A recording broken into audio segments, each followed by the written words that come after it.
Welcome to MiConvert. In this tutorial, I will show you how to convert USDA files to STP format, completely free and online. Open your browser and search for USDA to STP MiConvert.com.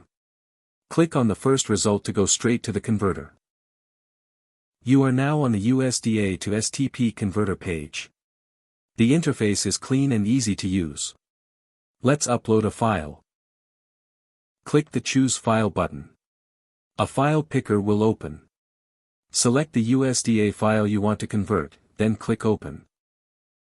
Your file is loaded and ready. You can see the file name, size, and destination format. Click Convert now to start the conversion. The conversion is in progress. You can see the progress bar moving. This usually takes just a few seconds. Done. Your file has been successfully converted. Click Download to save the STP file to your computer. That's it. Visit MiConvert.com for more free conversion tools. Subscribe for more tutorials. Thanks for watching.